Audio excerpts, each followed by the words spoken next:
28 minutos pasan de las 9 de la mañana, nos metemos en la segunda entrevista del día. Es momento de recibir al director nacional de Protección Social. Hablamos de Daniel Gerhard, con quien vamos a hablar sobre esta intensificación que se viene desarrollando desde hace 2 semanas del operativo Calle, sobre todo en los barrios Cordón, Centro, Ciudad Vieja. La intención, bueno, es retirar a estas personas que están en lugares públicos y trasladarlos al centro del Ministerio de Desarrollo Social. Bienvenido.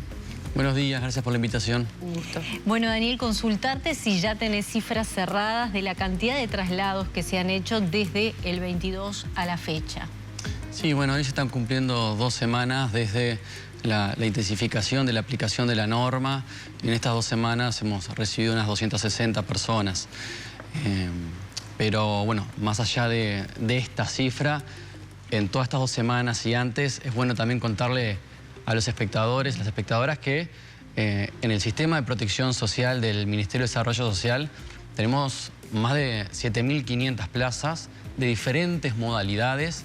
Bueno, entonces esta cifra, este operativo tiene su alcance, tiene su importancia porque es la aplicación de la norma, pero también se encuadra en estas otras cifras que, bueno, que es también importante que las personas, la gente sepa que el Estado uruguayo, a través de décadas de construcción, ha hecho, bueno, este tipo de respuestas para un montón de gente que lo necesita, y sabemos que no alcanza. Somos absolutamente conscientes que no alcanza ni la cantidad ni la diversificación.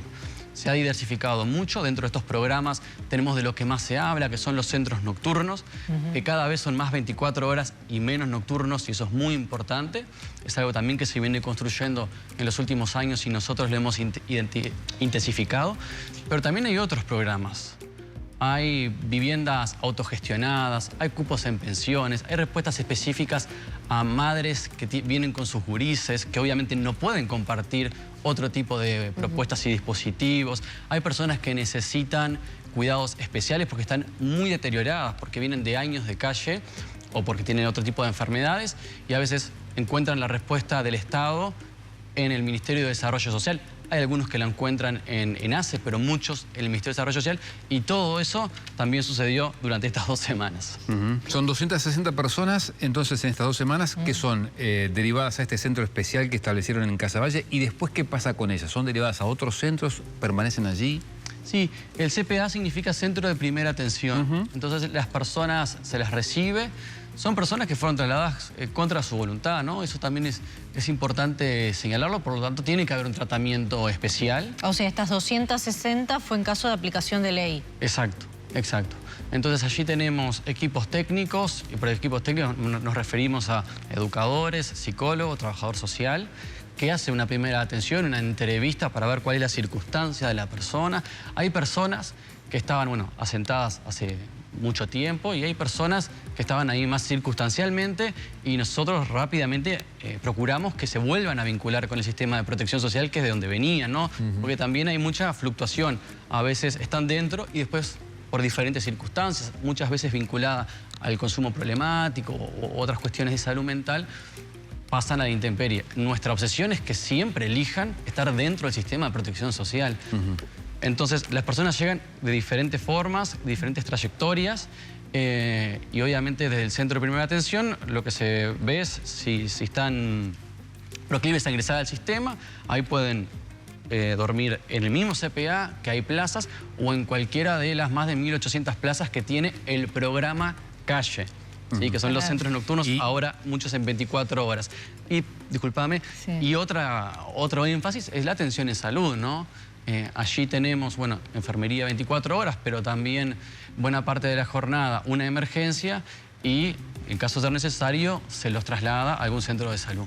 ¿Y qué pasa si la persona tampoco quiere quedarse en el CPA? Que hay una obligatoriedad para que se quede. ¿Cómo accionan ante un caso determinado donde la persona se niega a estar en el lugar? No, bueno, en ese sentido lo que hay que hacer es aplicar la norma. Lo que es compulsivo o no voluntario es el ingreso al CPA.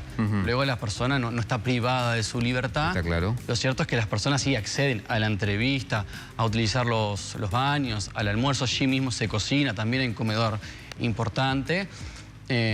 Luego se retiran con el boleto. Algunos aceptan dormir ahí, otros dicen, no, me quiero ir a más al centro de la ciudad. Okay. Allí tenemos, bueno, en todo Montevideo tenemos dentro del programa Calle 42 centros. Hay posibilidades. ¿Todos con cupos?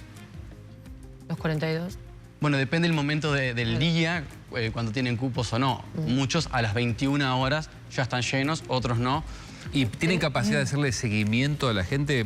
Porque le pueden decir, está bien, me voy con el boleto, bárbaro, me voy más al centro, y finalmente no ingresa al sistema. ¿Ustedes tienen la capacidad, el MIDES tiene la capacidad de hacer el seguimiento si efectivamente va a un centro o vuelve a la calle? Sí, tenemos la capacidad. La gran mayoría de los que se van con el cupo ya ingresan, tienen voluntad de ingresar, y muchos quizás están molestos, enojados por la medida que se les impartió, pero luego de algunas horas, ya en la ciudad, llega la tarde, se arrima o a alguna de las puertas de entrada, no todos los centros son puertas de entrada, de los 42, 18 sí lo son, o alguna de las puertas abiertas, que no sé si hemos compartido ese programa que iniciamos en junio, que viene siendo realmente un éxito. Las puertas abiertas es otra forma de ingresar al sistema de protección social. Históricamente las personas tenían que pedir su cupo en la puerta del refugio y esperar a veces por horas, y eso realmente afecta la dignidad de las personas, la dignidad de los trabajadores que los tienen allí en las puertas de los centros por horas esperando. También se van poniendo también de mal humor, insistentes, y es muy razonable. Y también la convivencia en la cuadra, cuando eso sucede así. Bueno, con las puertas abiertas, lo que hemos creado es un dispositivo en donde la persona a las 18 horas ya ingresa al local, y de ahí suceden cosas. Bueno, cada puerta abierta tiene su propia propuesta, pero se pueden ir, en todos, se pueden ir bañando y no tener que esperar al ingreso del centro, que a veces a las 22, a las 23, pocos baños para tanta gente. Entonces ya se pueden ir bañando, ya van merendando, tienen propuestas socioculturales. Un lugar de achique de alguna manera hasta poder Y ingresar. simultáneamente a ese achique, a ese compartir, que tiene efectos que no habíamos esperado, como reducción del consumo. Al no estar horas esperando en la puerta, las personas pueden dar esa batalla personal de sostener la abstinencia, y se les gestiona el cupo mientras tanto. Bien. Y es desde las 18 horas y hasta las qué hora? 22. Y a las 22 se provee el transporte. Otra cosa que ha sido muy importante para estas personas, ¿no? Porque una cosa es la gestión del cupo y después es dónde te toca. Claro. Si vos lo pediste en Ciudad Vieja, pero te toca en el municipio F, lo más probable que aunque tengas cupo y para el sistema estamos tranquilos porque cumplimos, vos no llegues. Y te sacan de tu sistema. Daniel, quería consultarte, de estos 260, ¿tienen el cálculo de cuántos volvieron a la calle y tuvieron que nuevamente retirarlos? Bueno, eso lo informó Alfredo Clavijo, porque bueno, hay informaciones que son más propias del ministerio, como esta de las gestiones de cupo y cuántos se usan. Alfredo hablaba de 10 personas que se habían vuelto a retirar por la misma aplicación de la ley. Vamos 2 semanas, hoy se van a cumplir 2 semanas. Nosotros, antes de hablar de tendencias, ahora hablamos más de casos a casos, más de experiencias puntuales. Preferimos tener un mes, ¿no? ¿Y en esta estrategia integral se tiende cada vez más a la atención personalizada del individuo? Sí. Bueno, otra cosa que pasa estos días, ayer fue la última instancia participativa de la Estrategia Nacional para un abordaje integral de la situación de calle. Sin duda que lo que es el seguimiento de las trayectorias de las personas es uno de los énfasis. Hay algunas novedades que vamos añadiendo en ese sentido. ¿Puede adelantar algo? Sí, bueno, cosas muy concretas. ¿Qué significa esto cuando nosotros armamos un dispositivo, ¿no? ¿Qué significa que los mismos equipos técnicos puedan acompañar durante años ese proceso para el egreso? Porque nosotros queremos que ingresen al sistema de protección social porque están a la intemperie y es nuestra obsesión. También queremos que puedan egresar no a la intemperie, ¿no? En una vida autónoma, que no necesiten del Ministerio de Desarrollo Social. Pero para eso hay que hacer cadenas virtuosas y sabiendo que después hay tropiezos, hay altibajos, la gente consigue trabajo, después logra salir, vuelve o se vuelve a relacionar con las familias, después vuelven a haber quiebres y vuelve al sistema. Esto es así, ¿no? La vida. Sí. La vida y vidas a veces, bueno, muy empobrecidas, muy excluidas. Nosotros del Ministerio de Desarrollo Social también a veces narramos la realidad como que tenemos una situación dramática de descarte social, ¿no? Porque realmente no encuentran puertas abiertas y por eso también quisimos llamarle así a este nuevo programa. Pero la idea es que el mismo equipo de especialistas y de técnicos le pueda realizar el seguimiento a la persona. Una de las novedades en algunos de los centros nocturnos que pasaron a 24 horas en enero es que esos mismos centros, esos mismos equipos, que hay educadores y equipos técnicos, no solo provean el cupo por noche, no solo provean las permanencias, sino que después de que están meses o años en el mismo centro de forma permanente, ya ese mismo equipo pueda darle un vale habitacional. ¿Sí?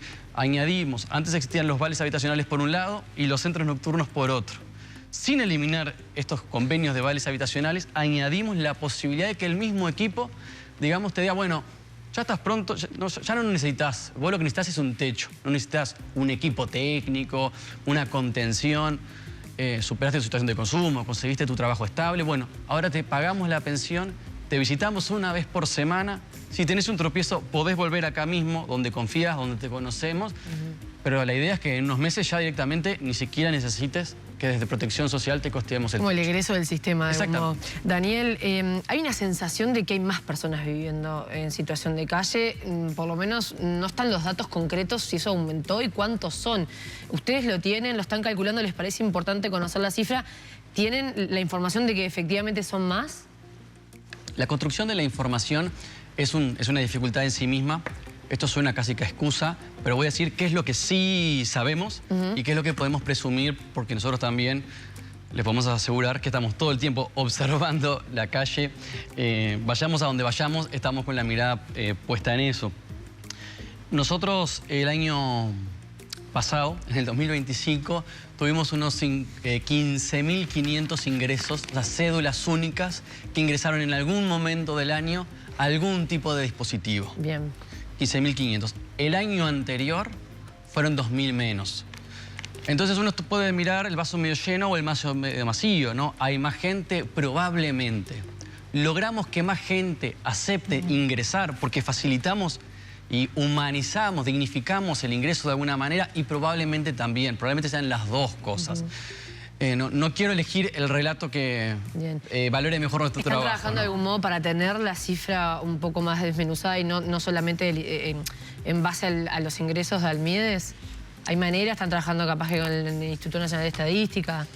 Bueno, nosotros monitoreamos las cédulas que ingresan y esa es la forma más precisa, ¿no?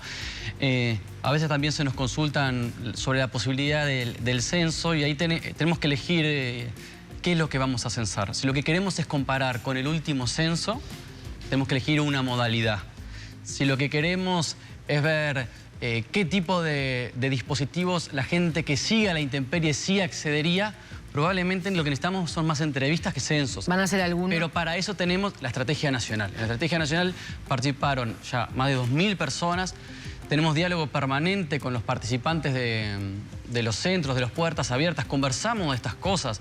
Conversamos por qué nos dicen a veces no quiero ingresar o no ingreso. O sea, no es tanto de cantidad, sino de contenido, de los porqués, digamos. Sí, por ahora entendemos que este camino es el más útil para ver cómo tiene que desarrollarse la política. Si hay más o menos puede ser también un tema de sensación, como decía Maggie. O de desplazamientos también. O de desplazamiento, está bien. Lo que no parece ser sí una sensación es que cada vez, lamentablemente, las personas que están en calle están como más armadas. Se pueden ver más campamentos, por decirlo de alguna manera. Entonces, ¿eso cuánto le complejiza al Mides el trabajo de llevar a esta gente a, por ejemplo, el CPA allí en Casaballe?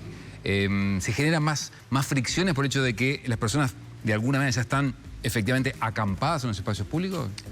Bueno, sí.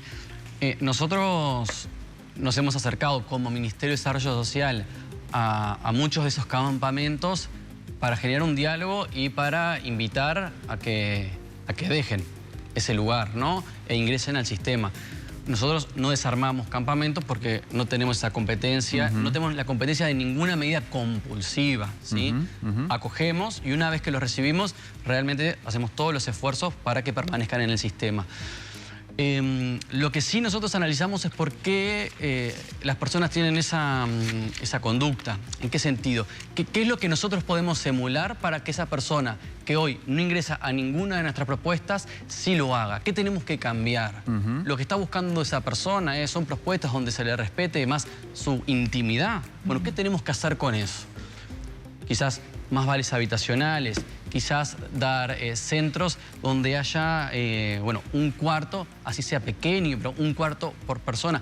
O quizás en realidad no tenemos la respuesta porque esa persona está allí de esa manera, no por intimidad, sino por quizás otras razones que nosotros no la vamos a poder emular ni nuestra competencia. Ese tipo de análisis es que nosotros tenemos que hacer porque realmente queremos adaptarnos a cada una de esas situaciones. Bien. Daniel, un placer por haber conversado contigo. No, gracias a ustedes por este rato.